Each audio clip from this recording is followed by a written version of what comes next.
A soap opera breaks out at the White House. The Republicans decide that it's time to spend all of the monies, and we check the mailbag. I'm Ben Shapiro. This is The Ben Shapiro Show.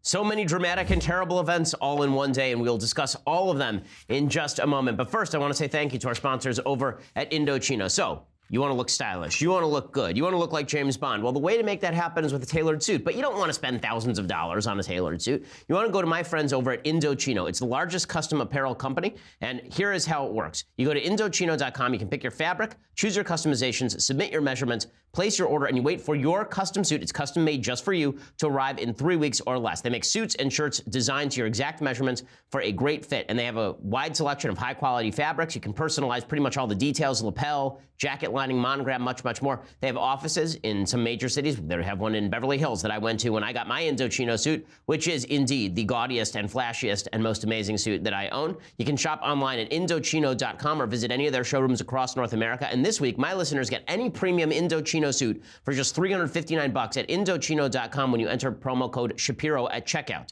That's 50% off the regular price for a premium made-to-measure suit. Again, I mean, you know, James Bond, he goes to Savile Row over in London. Well, you don't have to do any of that. You can just go to Indochino.com, and the shipping is free. Indochino.com, promo code Shapiro for any premium suit for just $359 plus free shipping. It's the best deal you can find for a perfectly tailored suit, and you will look like $1 million. So there's no better way to do that for a less expensive price than Indochino.com. Enter promo code Shapiro. Check out again for that special deal, $359 for any premium Indochino suit. Also, that lets them know that we sent you. Okay, so the continuing controversy that follows the White House today is, of course, the controversy over Rob Porter. When did the White House know that top Trump aide Rob Porter had allegedly beaten not one but two of his ex-wives, and when did they know about it? What did they know about it, and when did they know about it, right? Those are the two questions. John Kelly is the White House chief of staff. He's the one who stood by Porter as late as Tuesday afternoon. He was saying that Rob Porter was his man. He was standing by Rob Porter. Rob Porter was just great. There are a bunch of defenders inside the Trump administration, and it now turns out that Trump is angry at those defenders because there's a photo of one of this guy's ex-wives, and one of this guy's ex-wives actually has a photo of a big shiner on her face. We showed it to you yesterday. Well, one of the big questions that has arisen is there are questions now about Hope Hicks. Hope Hicks is the beautiful young staffer who works at the White House. She was very close to the president. She started off, I believe, as a PR flack for Ivanka's fashion line and then moved into the Trump campaign and now is at the top levels of the White House. Apparently a very nice person, but has terrible taste in men.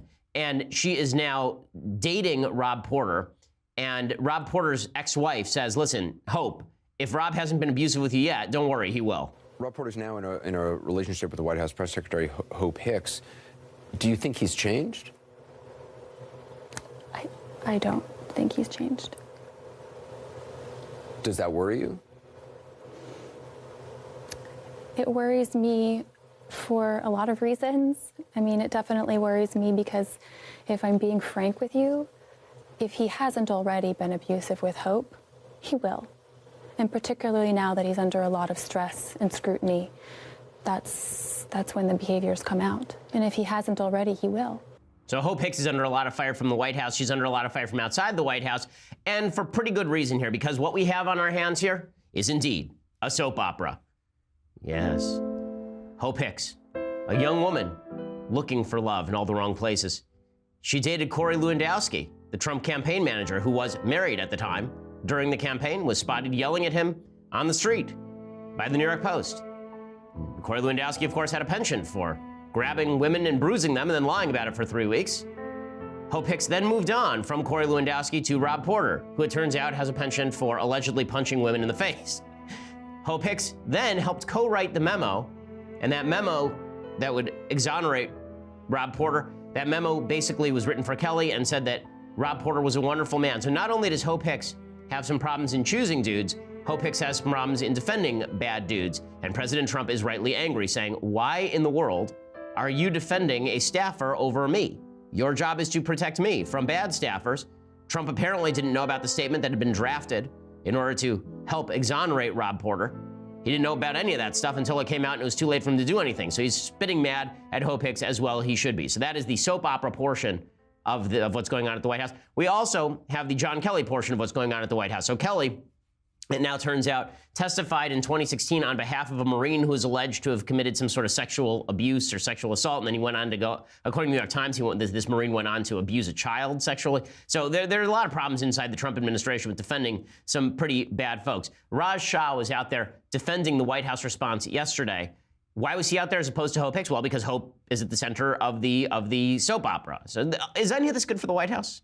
The answer, of course, is no. But we've had a lot of bad staffing decisions, right? In the first year of the Trump administration, we had Steve Bannon, a piece of crap, who was in and then he was out. We had Anthony Scaramucci, who was in for 5 minutes and then out. We had Mike Flynn, who's now under indictment, right? He was in and then he was out. We've had 37 people inside the Trump administration who were in and then they were out. Right? Not good. So Raj Shah was out there trying to explain this yesterday because Hope Hicks couldn't come front and center and defend what she'd done because she's involved with the man. By the way, the Lewandowski, the other element of the soap opera that I forgot, the other element is that Corey Lewandowski allegedly is the one who leaked to the media all of the information about Rob Porter. Apparently, yeah, we can play the music. That's right. Corey Lewandowski, the Hope Hicks' ex-boyfriend, who was married at the time, was apparently suspected by the White House of being the guy who leaked out all the information about Rob Porter in the first place. So it's the ex-boyfriend going after the current boyfriend and the girlfriend of the abusive boyfriend to ex-wives defending that person instead of the president. So, okay, enough of the soap opera. Okay, so Raj Shah defending the White House yesterday, it was not a particularly good look. The allegations made against Rob Porter, as we understand them, involve incidents long before he joined the White House. Therefore, they are best evaluated through the background check process. It's important to remember that Rob Porter has repeatedly denied these allegations and done so publicly. That doesn't change how serious and disturbing these allegations are. Okay, the problem is that a lot of people knew about this at the time. The Washington Post reporting today, quote, in January 2017, right, this is a year ago, White House counsel Don McGahn learned of the allegations and he wanted Porter to stay put because he saw the Harvard law-trained Capitol Hill veteran as a steadying professional voice in the White House, according to people familiar with the matter. His view didn't change in June when the FBI flagged some of its findings to the White House, nor did he act in September when he learned that the domestic violence claims were delaying Porter's security clearance, or in November when Porter's former girlfriend contacted him about the allegations, according to these people. That's 4 separate times in a year that the White House counsel was told that this guy was a real problem and had some serious issues in his past, and the White House counsel did nothing about it, which raises some questions. What exactly is the White House looking for? Are they looking for good staffers, capable staffers? Is the White House looking for people who are good at their jobs? Or is the White House looking for loyalty? Because you look at Raj Shah's response yesterday saying, well, the process sort of had to play out. And now look at the White House response to Omarosa. Okay, let's look at the White House response to Omarosa. So Omarosa yesterday, to go back for a second, Omarosa Manigault is a person who is on Trump's reality TV show. She was fired 3 times on his separate reality TV shows. Then he hired her for the campaign, and then she was working in the White House, basically walking around doing stuff that nobody knows what she was doing. And then she came out yesterday, and on TV, she said that everything at the White House is awful. Here's what she had to say. No, I'm not there. It's not my circus, not my monkeys. You know, I'd like to say not my problem, but I can't say that because it's bad. Oh, it's so bad. Okay, so she says all this stuff and people are, oh my goodness, the crying. And yes, Trump picked this person to be in the White House. Solid staffing pick by the president. She then came out and she said that she would not vote for Trump again if she were given the opportunity. Would you vote for him again? God, no. Never.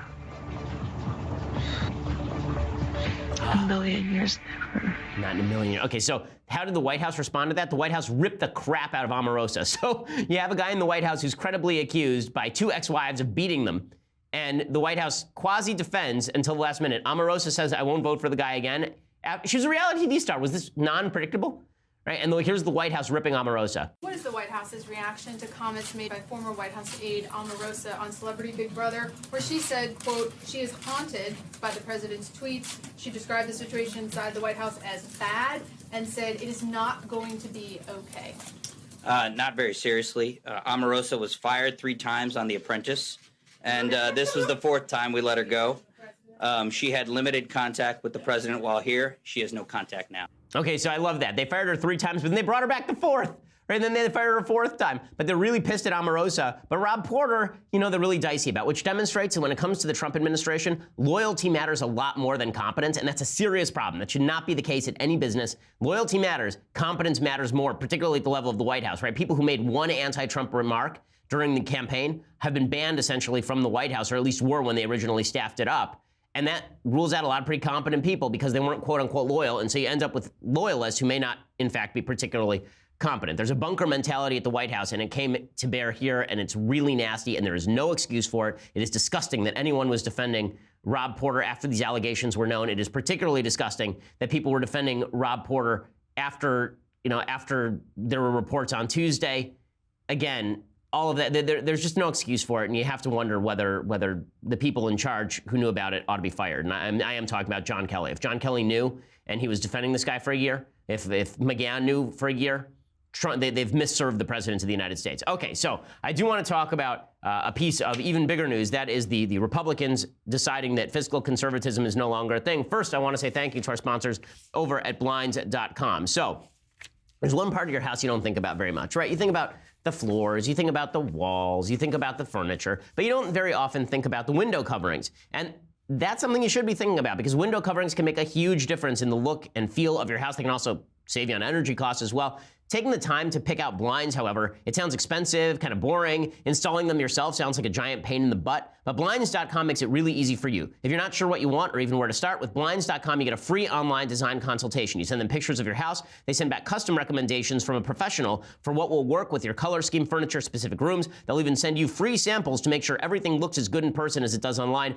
Every order gets free shipping. And this is the best part. If you accidentally mismeasure or you pick the wrong color, if you screw up, Blinds.com will remake your blinds for free. So you're the one at fault. Doesn't matter. They will make it right anyway. So there's no reason for you to look like you live in a derelict trailer. Instead, why don't you go out and get some decent blinds? For a limited time, get 20% off everything at Blinds.com when you use promo code Ben. That's Blinds.com, promo code Ben. Again, Blinds.com, promo code Ben. You get 20% off everything. The faux wood blinds, the cellular shades, the roller shades, and more. Blinds.com, promo code Ben. Rules and restrictions do apply. Go check it out. Use that promo code Ben as well so they know that we sent you. All right, so last night, late in the evening, right, in the early wee morning hours on the East Coast, the Republican Congress, along with a bunch of Democrats, voted in favor of a 2-year funding bill. This is not a budget, okay? It's not technically a budget. The reason that makes a difference is if you don't pass a budget, you can't use reconciliation processes to pass new bills. I discussed this a little bit yesterday, but in order for you to pass a bill under reconciliation, meaning with 51 votes in the Senate, in order for the filibuster not to apply, you have to pass a bill that is budget neutral. Well, that doesn't apply if there is no budget. You cannot have a budget neutral bill if there is no budget. So they essentially passed a funding bill but no budget. So that prevents them from passing any new legislation that really affects spending. So they can pass something on DACA maybe, but that's about it, right? There will be no further movement on Obamacare. There'll be no further movement on taxes. There'll be no further movement, significant movement on regulation in all likelihood. You know, that's a serious problem. The bigger problem, however, is they just blew out the budget. I mean, blew it out. They're spending more money now than Barack Obama was spending. They're spending about the same amount of money, actually, as Obama was spending. They blew out $1 trillion debt yesterday, $1 trillion deficit in the budget. They blew a hole in it. Rand Paul wanted to stand up and say something about it. Rand has a knack for standing and talking at these times, and that's something you got to appreciate about the senator from Kentucky. Here is Rand Paul saying, listen, we campaign on fiscal responsibility and then we lie about it. And, the thing is we think when Democrats are in charge that the Republicans are the conservative party. The problem is when the Republicans are in charge, there's no conservative party. And that's kind of where we are now. Someone has to stand up and say, you should spend what comes in. We should balance our ledger. And that used to be what it meant to be conservative. But a lot of so-called conservatives lose their mind once it becomes a partisan thing. And they say, oh, we must govern now. So they govern by giving us massive new debt. And I don't think that's good for the country. I think ultimately it threatens our security, not only our external security, but also the internal foundation of the country is threatened by so large a debt. He is exactly right here. The real problem with the debt is not that we're going to go bankrupt immediately. We're still the strongest economy on planet Earth. That means people are going to continue buying our bonds. But one of the problems you have is that over time, as you accrue more and more debt, where are you going to keep getting people to buy into that? Right now, the American debt to GDP ratio is growing and growing. So I want to look it up right now. The United States American debt to GDP ratio, let's see, what is it here in the United States, is, let's see, it is 106.1% of the country's GDP. We have a government debt equivalent to more than the entire country GDP. Okay, that is not a good thing. That is not a good thing. Okay, we reached a record low in that number in 1981 under Reagan when our government debt was only 32% of GDP. But that is not a healthy number.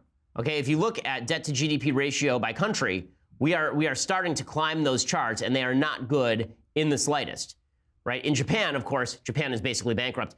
Their public debt is now 243% of GDP, but China's really low. It's like 23% of GDP because they can just tax the crap out of their own citizens. But if you look at some of the more healthy countries like Germany, they have a 70% GDP to debt ratio or debt to GDP ratio. Even France ranks below us. The UK ranks below us. We have been selling our debt at ridiculous rates for a long time, and eventually that's going to come around to bite you. You can't just borrow on the credit card interminably. In the end, somebody is going to stop lending you that line of credit. When that happens, there are going to have to be austerity measures. Nobody wants to look at that, however, because they're afraid of the political blowback should that happen. Rand Paul suggests that it is hypocrisy for Republicans who talk deficit for years and years and years, and then under Obama, and then Trump becomes president, and suddenly we stop talking deficit anymore. Now government's taking off, and this new stimulus of deficit spending will be as big as President Obama's stimulus. Don't you remember when Republicans howled to high heaven that President Obama was spending us into the gutter, spending us into oblivion? And now Republicans are doing the same thing. And so I ask the question, whose fault is it? Republicans? Yes. Whose fault is it? Democrats? Yes, it's both parties' fault. You realize that this is the secret of Washington. The dirty little secret is the Republicans are loudly clamoring for more military spending, but they can't get it unless they give the Democrats welfare spending. So they raise all the spending. It's a compromise in the wrong direction. Okay, and he is correct about this. He is wrong, by the way, about military spending as a general matter. This is one of the problems with Rand Paul, is that Rand is very anti-military spending. I'm fine with the idea that we don't have to radically revamp our military spending and jigger it upward in any tremendous way. But Rand actually wants to cut it tremendously because he thinks that we should just bring our troops home from Afghanistan, for example, which is quasi-delusional. But when he talks about the fact that Republicans have ceased to care about the budget, he's 100% correct. Here's what is in this bill, okay? According to ABC News, the two-year budget deal would lift caps on defense and non-defense spending by $300 billion over 2 years. It includes $6 billion to fight the opioid crisis, $5.8 billion for child care development block grants, $4 billion for veterans medical facilities, $2 billion for medical research, $20 billion to augment existing infrastructure programs, $4 billion for college affordability. Is college going to get more affordable? No, it's not going to get more affordable. The measure would extend government funding at current levels until March 23rd to allow lawmakers to finalize details on the spending in a separate measure. Lawmakers would also raise the nation's debt limit into 2019, so we'll have no more government shutdowns until past the congressional elections, which was part of the goal here. Jazz Shaw at Hot Air is fulminating over this. He says, listen, everyone who's fighting for conservative principles, okay, this means that you no longer get to talk about fiscal conservatism in the future. You can't talk about fiscal conservatism, about fiscal responsibility, when you're blowing out budgets to the tune of trillion-dollar deficits. With an entirely Republican Congress, by the way. They told me if I didn't vote for Trump, we'd get trillion-dollar deficits and DACA. And apparently they were right. I mean, this is pretty amazing stuff. And there are a bunch of fiscal conservatives of days past who voted for this thing. Right? Speaker of the House, Paul Ryan. Senator Ted Cruz. Right? Both of these people voted for the new budget. Cruz said he had to for the disaster funding. Most of the disaster funding had already taken place. It's like $51 billion of disaster funding had already been funded. This adds a bunch of boondoggle on top of it. Paul Ryan was interested in raising the military spending. Okay, well then get your own people in line, sir. Then get your Republicans in line. There are 16 Republicans who didn't vote for it, including Rand Paul and Mike Lee. Right? Mike Lee was really angry because he said this process is completely corrupt, which it is. The way appropriations are supposed to be done are not in these 700-page omnibus packages that are rolled out at midnight and no one reads.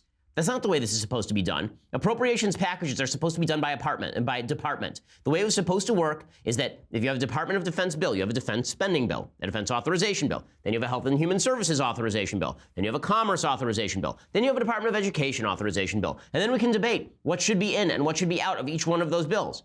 The House, by the way, 100 days ago, passed 12 authorization bills for each of the departments. The Senate didn't move on any of them. Instead, the Senate moved into the back room and they negotiated an omnibus package, and they said you get to vote up or down. That is not a way to be fiscally responsible. But Republicans don't care about that anymore. You know why Republicans don't care? Here's the dirty little secret. The dirty little secret is that Trump's populism works because, politically speaking, Trump is recognizing a truth that fiscal conservatives are going to have to come to grips with. That is, voters lie. Okay, voters say they want fiscal conservatism. Voters say they want cuts. Voters say they want the government to spend within its limits. But the minute you say to voters, guys, we're going to have to restructure Social Security, voters balk, and then they vote Democrat. In other words, we like to pretend that we're the child who's capable of delayed gratification. There's a very famous delayed gratification experiment where you can actually tell IQ of children in a very basic way through this experiment. If you take a 4-year-old and you say to them, I'm going to put this cookie in front of you right now. You can either eat that cookie right now, or if you wait 3 minutes, you will get a second cookie, right? You get 2 cookies. Kids who have lower IQs tend to pick the cookie up and eat it right away. Kids with higher IQs tend to sit there and wait for the second cookie. Okay, well, we all like to pretend that we're the kid with the second cookie, that we're the higher IQ kids. In reality, we are not. We like to think of ourselves as smart, but we're dumb. So when it comes to actual, like we say, yeah, let's cut the spending. But the minute that it comes to something we want, then all of a sudden we don't care about the spending anymore. And we're always saying it's an emergency situation. John Cornyn yesterday, he ripped into Paul. He said, I know he wants to make a point. He has that right. I agree with many of his concerns about deficits and debt, but we are in an emergency situation. When's the last time we weren't in an emergency situation? When's the last time we actually had a full-throated debate about government spending and we weren't in a quote-unquote emergency situation? Not as far as I can recall. Last time I remember was when Bush was president. When Obama was president, then we had significant debates over spending. The budgets that the Democratic Congress passed were abysmal. Once Republicans gained control of the Congress, it's been emergency measures all the way down. Here's the problem.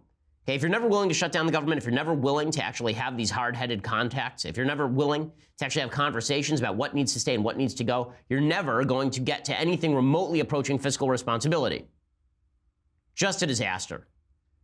And the fact that so many supposed fiscal conservatives are looking the other way on this demonstrates that some of the Tea Party was a lie. That there are a lot of people who are Tea Partiers who are saying they wanted lower government spending, but they only wanted lower government spending when they thought Democrats were doing it. The minute it's Trump in charge and the Republicans in charge, they're willing to look the other way because, after all, tax cuts and defense spending. And if we have to get those things, then I guess we can blow out spending like it's 2009. Just ridiculous. A ridiculous deal. There is no reason that Republicans should have signed off on it. And it is a disgrace to a Republican Party it no longer represents anything. It no longer represents anything that means anything when it comes to government, when it comes to smaller government or government limitations.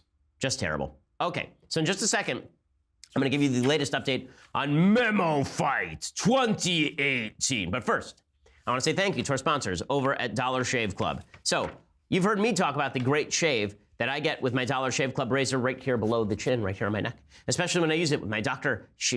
Carver's shave butter. Well, I can tell you that when you are a member, you get much more than that. They make products for your hair, your face, your skin, shower, everything you need. They have me looking and feeling great. Look at me. I didn't even sleep last night and I look like $1 million.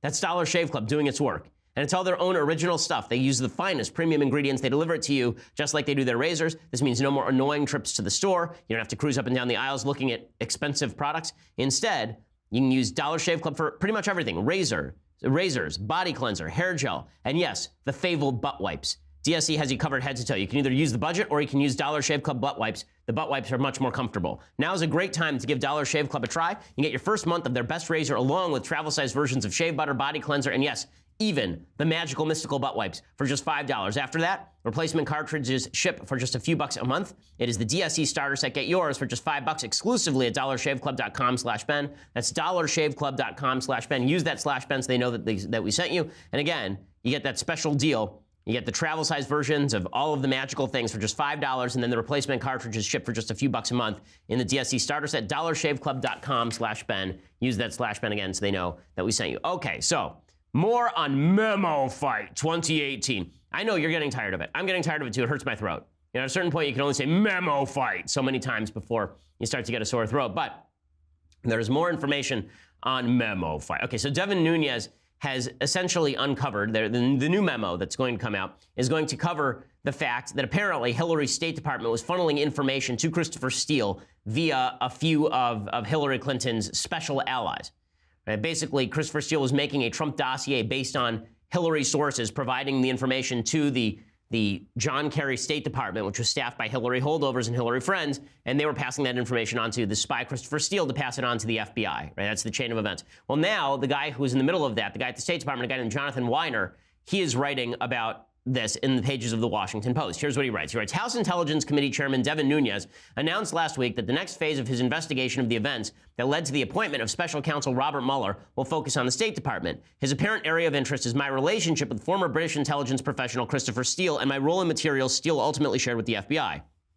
So he says, here's the real story. In the 1990s, I was a senior official at the State Department, and he worked on Russian matters. After 1999, I left the State Department, developed a legal and consulting practice that involved Russian matters. In 2009, I met and became friends with Steele after he retired from British government service, focusing on Russia. Steele was providing business intelligence on the same kind of issues I worked on at the time. In 2013, I returned to the State Department at the request of Secretary of State John Kerry. Over the years, Steele and I had discussed many matters relating to Russia. He asked me whether the State Department would like copies of new information as he developed it. I contacted Victoria Nuland, a career diplomat, and Hillary Hack, who was then Assistant Secretary of State for European and Eurasian Affairs, and shared with her several of Steele's reports. She told me they were useful, asked me to continue to send them. So in other words, Steele was providing the State Department with information that had nothing to do with Trump, but did have to do with Russia. This is the guy's contention. In the summer of 2016, Steele told me he had learned of disturbing information regarding possible ties between Donald Trump, his campaign, and senior Russian officials. He did not provide details, but made clear the information involved active measures, a Soviet intelligence term for propaganda and related activities to influence events in other countries. In September 2016, Steele and I met in Washington and discussed the information now known as the dossier. Steele's sources suggested that the Kremlin not only had been behind the hacking of the DNC and the Hillary Clinton campaign, but had also compromised Trump and developed ties with his associates in campaigns. And now Steele wasn't just blabbing to the FBI, he was blabbing to the State Department, which has no power to really do anything in this matter. The FBI, presumably, should be the one telling the State Department what it needs to know, right? It's their job to do that. It's not Christopher Steele's job to do that.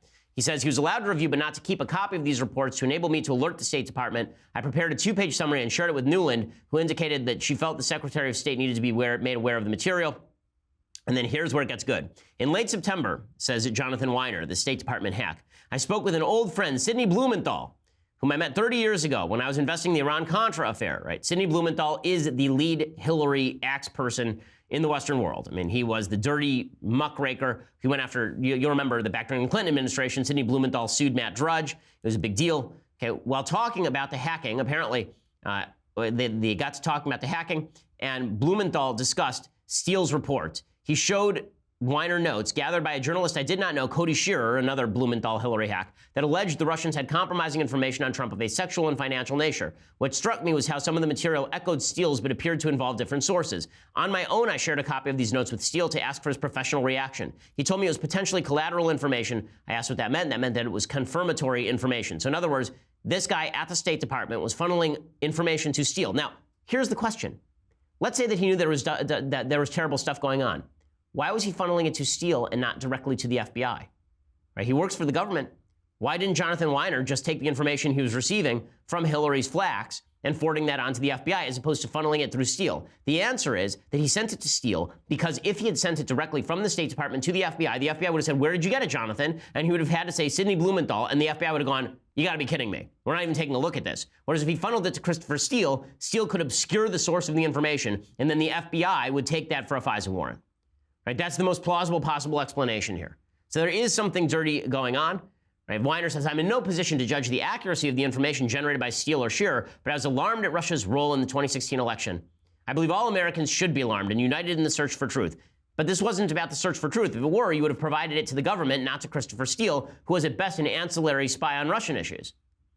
So yeah, and this is a serious problem. And that's not the only serious problem. Apparently, there's a story out today. People, I think, are taking this a little bit too much. I think they're reading too much into this. There's a story today out from Ed Henry at Fox News. He says that Senator Mark Warner, a top Democrat on the Senate Intelligence Committee, who'd been leading a congressional investigation into President Trump's alleged ties to Russia, had extensive contact last year with a lobbyist for a Russian oligarch who was offering Warner access to former British spy and dossier author Christopher Steele, according to text messages obtained exclusively by Fox News. So Warner texted this lobbyist who was in the pocket of the Russians. "We have so much to discuss. You need to be careful, but we can help our country." Waldman said, "I'm in." He had ties to Hillary Clinton as well as to Russia.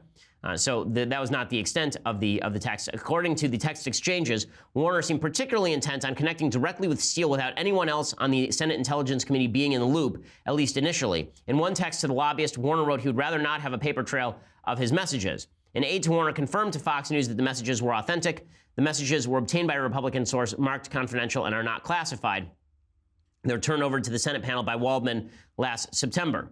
Waldman is best known for signing a $40,000 monthly retainer in 2008 and 2009 to lobby the U.S. government on behalf of a controversial Russian billionaire who's connected with the Russian government. So an aide to Richard Burr, who's the Republican chairman of the Senate Intelligence Committee, he told Fox News that Burr was aware of the contact Warner had made with Steele's representatives. He said, I don't believe he was aware of the content of the text messages initially. Now, Burr is defending this. Okay, so Burr, here's the part where I say Republicans could read too much into this. So the way they could read too much into this is by ignoring the fact that Richard Burr says this isn't a big deal. So Warner's text messages were quietly given to the Intelligence Committee after he and Burr signed a joint request for the messages last June. Warner and Burr privately informed the rest of the Democratic and Republican senators on the panel of Warner's text messages in a meeting last October. A Warner aide acknowledged that Warner and Burr revealed the text to their colleagues on the panel because, quote, they realized out of context it doesn't look great. But aides to Warner and Burr both stressed the chairman was kept apprised of Warner's efforts. So in other words, it looks like the Republicans knew about these text messages.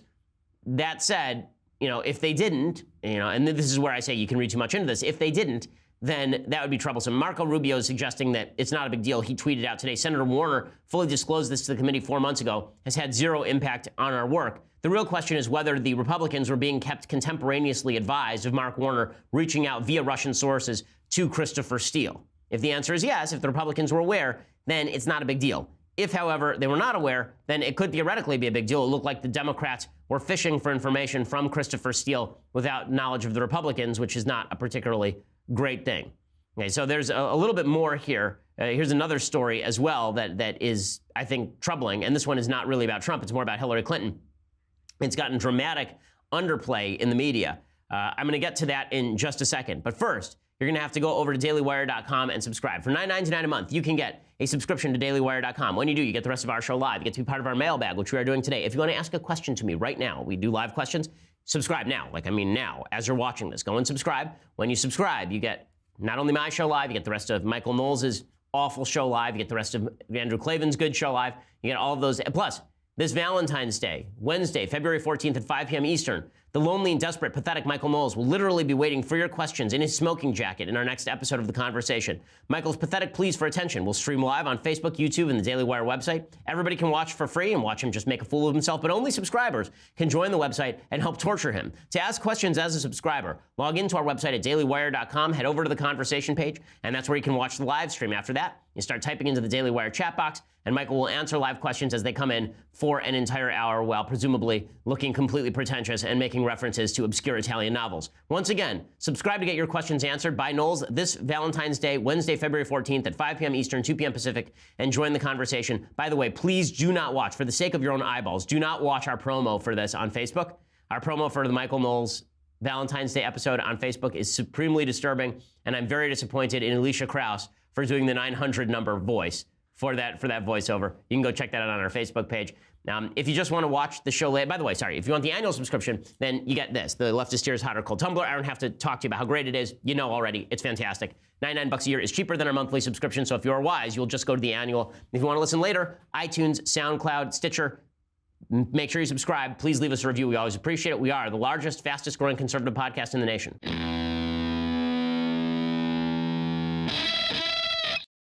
All right, so here is this final story that you need to know about today in the news roundup of scandal. So an FBI informant, according to The Hill, connected to the Uranium One controversy, told 3 congressional committees in a written statement that Russia routed millions of dollars to America with the expectation it would be used to benefit Bill Clinton's charitable efforts while Secretary of State Hillary Clinton quarterbacked a reset in U.S.-Russian relations. The informant's name is Douglas Campbell. He said in a statement obtained by The Hill that he was told by Russian nuclear executives that Moscow had hired the American lobbying firm APCO worldwide, specifically because it was in position to influence the Obama administration, and more specifically, Hillary Clinton. Democrats have cast doubt on Campbell's credibility, so they're going to have a big battle over all of this. So again, it sounds like there is more to the Uranium One scandal than the media were willing to cover or let on early on. We will follow that as it continues. Okay, so time for a couple things I like, then a couple things I hate, and then we'll mailbag it up. So, things I like. So today, there's a good book out by Douglas Murray. It's called The Strange Death of Europe. It talks all about, in a not unsympathetic way, the problems with mass migration into Europe, particularly Islamic mass migration into Europe, failures of assimilation inside Europe, and how this is posing threats to the future of the continent and Western civilization as a whole. It is well worth the read. It is sobering for sure. Check it out, Douglas Murray's The Strange Death of Europe. Okay, so a couple of things that I hate. So, thing that I hate, number one. All right, thing that I hate, number one. So on CNN, Allison Camerata had on a Nazi. Why did she have on a Nazi? Because this Nazi won a GOP primary in Illinois. Now, this schmuck wins a primary in Illinois every couple of years. The Republicans will refuse to sponsor him and throw him off the ballot. That's going to happen again this year. But since the media are fully informed that they are, since the media are fully cognizant that they are trying to turn Republicans into Nazis, it behooves them to find any Nazi who calls himself a Republican and put him on TV. They would never put Louis Farrakhan on TV or any member of the Congressional Black Caucus and ask them about Louis Farrakhan, but they will do this with this obscure moron from Illinois. That said, it does demonstrate the stupidity of Nazis.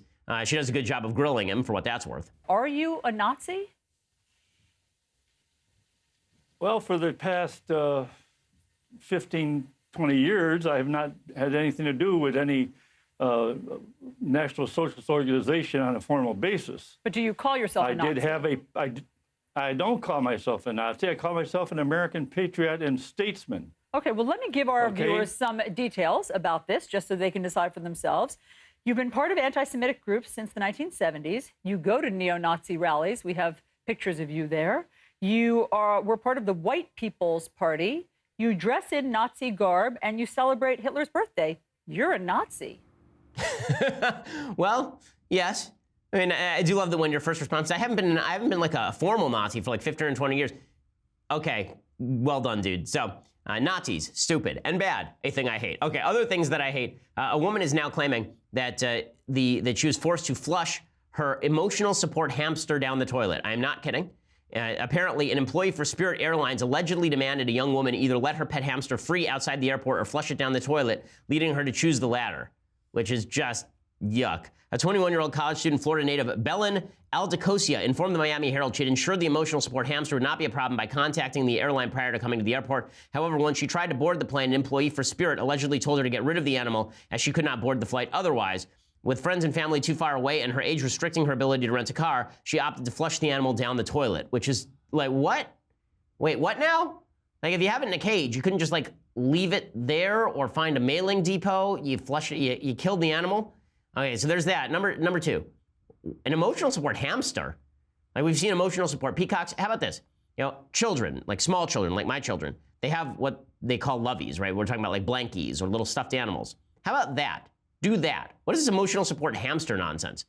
I can't wait for them to have emotional support snakes just so we can have snakes on the plane. I'm really excited about that. I want somebody to have an emotional support cobra. And then we can actually, there's snakes on the MFN plane. I'm looking forward to that. Okay, final thing that I hate. So I have to go through this in detail because it is astonishingly stupid, astonishingly terrible. So there is a piece that is out at a publication called The Forward. The Forward is a radical left publication. Every so often, they ask me to write something for them. Sometimes I do, sometimes I do not. The publisher is pretty good about letting opposing views appear there, but there's no question that it is a far left, it's a far left publication. Well, they have a piece out today from a woman named Tamara Colton. She's a female rabbi and psychologist in Birmingham, Michigan. Now, number one, when most people say female rabbis, there are some female rabbis who are knowledgeable. But most female rabbis are in the Reconstructionist or Reform movement, and they're not very knowledgeable. Like I, as a lay Orthodox Jew, right, not a member of the priestly caste, not a rabbi, know a lot more than somebody like Tamara Colton just because I read the Bible on a regular basis. How do I know more than she does? Because my God, dude. Like, here's what she wrote. She wrote a piece basically saying that Adam and Eve is the first case of Me Too, of hashtag Me Too. And I have to explain this because it's so insane. This execrable journey into biblical exegesis goes so far off the rails that it actually starts running Harrison Ford down. Harrison Ford actually has to run to avoid the engine of stupidity churning the ground up after him. He has to dive into a ravine to avoid it. And only later does he find out that he can get rid of his leg chains. I mean, it's just terrible. Anyway, here is Tamara Colton. So she says, quote, "As a 47-year-old woman rabbi, I've become emboldened by these brave young women to speak a truth that I've known in my heart for a long time but have been hesitant to share. The time has come for me to step forward too. It's time we all acknowledge an overwhelmingly powerful source of shame and silence in the Bible." Okay, now, you'd expect her to go from here to like the stuff in Leviticus about virginity until marriage, or like the stuff in Leviticus about homosexuality, or the stuff in Leviticus about forbidden sexual relationships, you know, or the stuff in Jewish tradition about modesty, right? Yeah, that's where you would expect her to go. It would be stupid, but that's where you would expect her to go. But that's not where she goes. Instead, she goes to Adam and Eve. Now you ask, how does Adam and Eve have anything to do with Me Too? Oh, well, let Rabbi Colton tell you, quote, The story that begins the Bible, the first one that we learned in Sunday school, the founding story of man and woman, upheld for thousands of years by Judeo-Christian religion, is actually the story of the first sexual assault of a woman. The woman's name is Eve, and the perpetrator is God. Does she read like English or Greek or Hebrew or any human language? Okay, here are a few words that describe this. Stupid, fatuous, harebrained, doltish, preposterous, asinine, ridiculous, ludicrous, imbecilic. Those are just a few words that come to mind. The story of Adam and Eve has literally nothing to do with sexual assault. It has to do with Eve disobeying a direct command from God not to eat from a certain tree. She eats from the tree at the behest of the snake, who tells her that nothing bad will happen and that God has been lying to her. It turns out God is not, in fact, lying to her. And then he says, "What did you do?" And then she makes an excuse for it. And then he curses her with pain in childbirth and curses Adam to have to till the ground with the sweat of his brow. Okay, that's the story. What in the world does that have to do with sexual assault? Nothing. Nothing. But here's what she says, quote, "I want you to think about this. Here is a young, beautiful, intelligent, naked woman living in a state of grace. She's hungry, so she does the most natural thing in the world and eats a piece of fruit. For following her instincts, trusting herself, and nourishing her body, she is punished. Her punishment, she will never again feel safe in her nakedness. She will never again love her body. She will never again know her body as a place of sacred sovereignty." To paraphrase Shakespeare, what the F? Okay, there is no way to read that story and come away with that. Here is the relevant verbiage from the book of Genesis. Quote, "For God knows that when you eat from it, your eyes will be open and you will be like God, knowing good and evil." Right? This is what the snake says.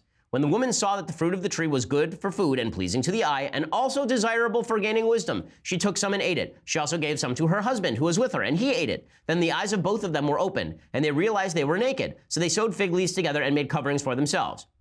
You notice anything there about like horrific pains of hunger that she had to be sated with only this fruit, as opposed to all the other trees in the garden, which God says she can eat from? Is there anything there about God shaming her for her nakedness? Or is it that she eats a piece of fruit, realizes she's naked, and then feels ashamed because she feels that she has misused her purpose in the world, which is what the story is really about? Right? None of this makes any sense. But Colton's not done. She says, "What have you done?" God thunders. Eve wants to defend herself, but she is too ashamed to speak. Eve, our first mother, whose name means the mother of all living things, is silenced, much the way the patients of Dr. Larry Nassar were. No. Here's the actual Bible quote. "Then the Lord God said to the woman, 'What is this you have done?' The woman said, 'The serpent deceived me and I ate.'" Where was she silenced exactly? He asked her a question and she answered the question. But this is it's just so stupid. The story is not about men violating women. God commands Adam, God commands Eve, he punishes them both, he punishes the snake, the end. That's the whole story. Yeah, you have to be a moron to come up with this pathetic interpretation.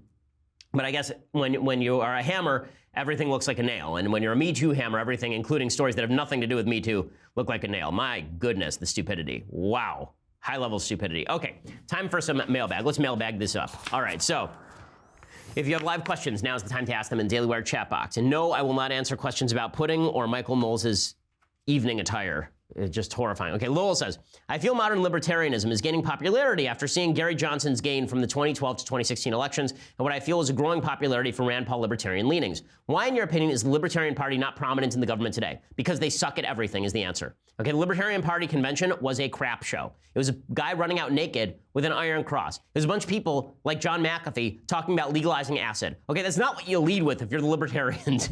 If you're the Libertarians, why don't you go get some decent candidates who can talk in conservative/libertarian tones about the necessity for small government and how that leads to freedom?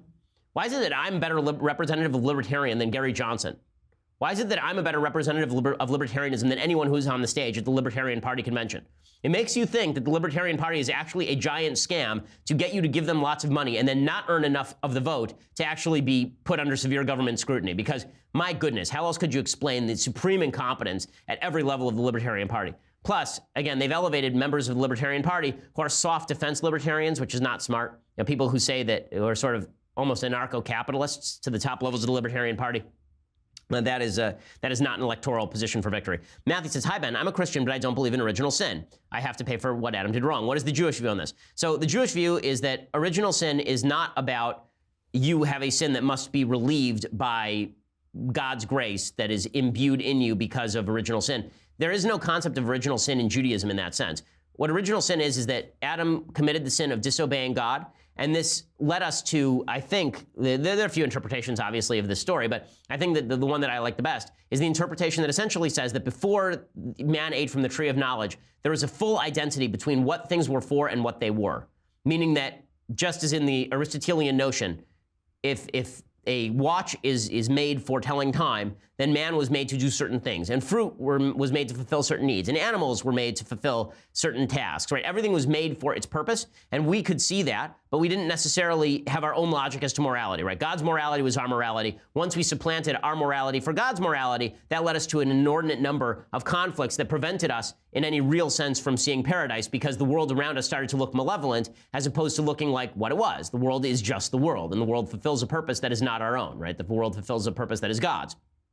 The idea of original sin that has to be expiated, I don't think that's right. Judaism doesn't think that's right. Judaism thinks that human beings are human beings, and that the capacity for sin comes along with the capacity for free will, and that cannot be expiated by the sacrifice of another person or a person in the form of God. That's not a thing. Sacrifices that you bring in Jewish tradition are to expiate your own personal sin, not to expiate sins of the past. Kevin says, with all of the bombshells about the FBI and Obama's DOJ coming out, will Hillary Clinton finally be indicted, or has the time passed? I'm a bit jaded with our government. I seriously doubt she'll be indicted. I seriously doubt she'll be indicted as well. Number one, you'd have to have such strong evidence to indict her at this point, after the FBI basically cleared her last year, that I think that the impetus for indicting her would be pretty weak. I also think that even if there's a political argument and an argument from a country basis that indicting her might not be the smartest move, just because I could see this really quickly leading to a situation where whoever runs in an election and loses gets indicted by the other side. And it's sort of banana republic stuff, even though everyone should be held accountable to the law, and I think Hillary should have been indicted last year. I think that now it looks more to the public like a revenge play by Trump's DOJ or FBI than it would look like a real investigation. I mean, nobody trusts the DOJ and the FBI on the right. Nobody trusts the DOJ and the FBI on the left. I'm not sure this would restore that trust. Ricky says, hey, Ben, I listened to you speak about the memo released and how your major qualm with it is the idea it shows a targeting of Donald Trump. You don't agree it necessarily shows that. The question I have then is this. How does a dossier that is almost exclusively about Donald Trump justify a warrant against Carter Page unless the thing they're investigating Page for is related to Donald Trump? Well, we haven't actually seen the FISA application. According to the reports of the FISA application, they're not really about Trump. The stuff about Papadopoulos might be. So it's possible that some of it involves Trump-Russia collusion, and they think Carter Page is a part of that because he was part of the Trump campaign. But the stuff in the Steele dossier is not just about Trump, right? I mean, it is about Trump-Russia campaign collusion, but the stuff that was specifically referencing Carter Page also had to do with Carter Page making specific outreach moves toward the Russian government. So if it was entirely about Trump, then you could say that the FISA warrant was, I guess, targeting Trump in ancillary fashion. But let me backtrack for just a second. If the question is, was the FBI only targeting Trump with the Carter Page warrant? The answer is maybe, but the investigation started before Carter Page. So it's actually two separate questions. You can believe that the FBI was targeting Trump with the Carter Page warrant. The question is, was that legit or not, or was the Carter Page warrant trumped up in order to get Trump? And the answer is not supremely clear. If there was independent evidence to go after Trump anyway, and this was just part of that general investigation, as opposed to Carter Page initiated the investigation, and that's the only evidence that we have that Trump did anything wrong. So if I made the implication that the FBI was, quote unquote, not out to get Trump at all, or that they thought Trump was not involved at all, I don't think that the FBI thought Trump was not out to, that Trump was not involved at all. The FBI probably did think that Trump was involved in some way, but out to get Trump and thinks Trump is involved in some way are two separate contentions. It's two separate contentions. Okay, so let's see. Joseph says, hey, Mr. Shapiro, having listened to your discussion a few weeks ago with Sam Harris, it brought to my attention that some atheists believe there's no such thing as free will. Can you, in as simple words as possible, explain this to me? Am I incorrect? They believe we are just balls of meat floating through the cosmos and that everything supposedly happens due to random chance. I may be off, but wouldn't those circumstances be essentially the epitome of free will? Okay, so there's two ways to read free will. There is the but-for choice, that you actually have the capacity to make a choice. This is how people have traditionally thought of free will. I can choose right now to say the next sentence. I can choose not to say the next sentence. It's up to me. It's not determined by my environment. It's not determined by genetics. That I do have but for free will. We don't understand how it works, but that's the way that it works, right? That you do control your own action. You have the capacity for change. Then there is the version of free will that is essentially passive free will, suggesting that random chance governs human behavior and that there's no way to fully predictably say what exactly you're going to do next, right? I think that's Sam Harris's version of free will. Which isn't really free will at all, as he correctly points out. It's just suggesting that random chance has a role in what we say and what we do. But if you can't control that random chance, then it's not free will, right? The words free and will, neither of them apply. You're talking about random chance governing. That is the significant difference. And so the question for me is, how can you propose that human beings be active in the universe when activity is formally banned by your definition of free will. Isaac says, what is your opinion on the House of Israel? Are they forever removed from the covenant, or will God someday bring them back in? Well, I'm Jewish, so I don't think that they were ever removed from the covenant. Right? In the Christian viewpoint, you'd have to ask Drew and Michael, because they're Christian, what they think of the House of Israel and where it stands in the covenant. But from the Jewish perspective, we are still the covenant, and that covenant was never broken. So end of story there. Ryan says, hey, Ben, I'm currently in grad school in New York to be a teacher, so is there a lot of conversation about racism toward people of color? I recall you saying on one of your shows, Jewish people became white as soon as we became successful. Can you give me some examples of discrimination against Jewish people in American history? Sure. The Harvard Law School for a long time had quotas on Jewish students at the law school. Country clubs around the country used to ban Jews. There were restaurants that banned Jews. There were housing projects that banned Jews. There were stores that banned Jews. There's an entire movie about this called Gentleman's Agreement, about hotels that banned Jews, with Gregory Peck. I think it won Best Picture in 1948, so you can check that out as well. Hal says, Ben, who is your favorite singer of all time? Well, opera singer Pavarotti, non-opera singer, you have to go with Sinatra for his phrasing, although I do have a sneaking fondness for Mel Torme. Now, Patrick says, hey, Ben, I recently went to a facility to give plasma and was able to get paid for my contribution, if you can call it that. That got me thinking, what would be the ethical implications of offering to sell parts of our own bodies? Should an organ be able to be sold if the owner is willing to take money for it? What would be the impact on the organ donation system? So I have always been in favor of an organ market. I'm in favor of the idea that you should be able to sell your kidney or sell a lobe of your liver if they can do a liver transplant. There'd have to be some stringent regulations about, like, you're not allowed to kill yourself for the money. You're not allowed to kill a family member for the money. There'd have to be some actual stringent regulations with regard to this. But it seems to me that there's a much better solution to the organ shortage than attempting to determine if somebody is dead or not and then harvesting their organs. Ido says, you spoke of your favorite sci-fi books. What are your top 3 sci-fi movies? So I actually named these the other day, and I'm trying to remember what I said about it. So I'm not going to count fantasy in my sci-fi rankings here. And I'm not going to give you 3. I'm going to give you a bunch, okay? Because there are a lot of sci-fi movies that I love. So obviously, Star Wars is up there, although it's / fantasy, probably. In terms of pure sci-fi, I think Blade Runner 2049 was really good this year. I thought that it was top-notch. I liked Interstellar a lot. I like a lot of these are modern films. Planet of the Apes is the oldest sci-fi film that's really good. Planet of the Apes is terrific, the original with Charlton Heston. Let's see. What was the one? What's the one? Tom Cruise. Edge of Tomorrow. Thank you. The worst title in human history, where they had actually retitled it and re-released it as Live, Repeat, Die, because that was the Live, Die, Repeat is what it was. So. In any case, that's a very, very good sci-fi movie. There have been a bunch of them recently. I thought Arrival was quite good. They're Close Encounters of the Third Kind. I'll have to make a complete list and then put it up on Twitter, but there are a bunch of them. E.T. is a really good movie. I love sci-fi, and I love sci-fi flicks. Tommy says, Ben, how important do you think it is for all Americans to read the memos? Everyone seems to have an opinion, but few seem to have read it. Is this folly? Yes, everyone should read the memos, and please, if you want to solve the question as to whether the FBI was explicitly targeting Trump with the Carter Page FISA warrant. Again, by the way, quick note on what I said before about the Page warrant. I think it is worthwhile noting that none of that stuff leaked until after the election, and also it is worth noting that when it comes to the Carter Page FISA warrant, that the application for the warrant still has not been made public by President Trump, who can do it right now. He can declassify it right now. I wish he would, so that we can find out what exactly was in it and what exactly wasn't in it. Mark says, hi, Ben. If you had complete control of the process, how would you fix Social Security? I would privatize the entire thing. I'd say to people, it's your money. Maybe make it an opt-out system where default is that a certain amount of your money goes into a Social Security trust fund just for you, but you actually get to opt out. Now, what I would do to finance the remaining Social Security that's on the books is you would have to presumably sell bonds and borrow to finance Social Security, but you're going to have a cutoff point now, or there's not going to be any cutoff point later. Basically, everyone who's already on Social Security gets paid what they're owed on Social Security. And when I say what they're owed, I mean what they've been promised. And people who are maybe 5-10 years away from Social Security get to opt into an optional system or not. And below that, we are going to encourage you to take your money out and put it in the stock market. Nate says, why can't the Democrats point to something that Trump actually did as an example of the alleged collusion, or is collusion just a meaningless term at this point? It's a meaningless term at this point. It means anything that they don't like. There are a couple things here that are problematic. George Papadopoulos going to London and soliciting information from a Russian source about Hillary Clinton emails, and the Donald Trump Jr. meeting at Trump Tower. Those are the two big ones. Other than that, I have seen no I've seen no evidence of Russian collusion whatsoever at this point. Okay, Jim says, with all this talk of Russia, Russia, Russia, could you please explain these areas in which U.S.-Russian interests coincide and come into conflict?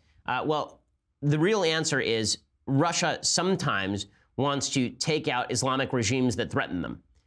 Sometimes Russia wants to crack down on Islamic radicals in Chechnya, for example.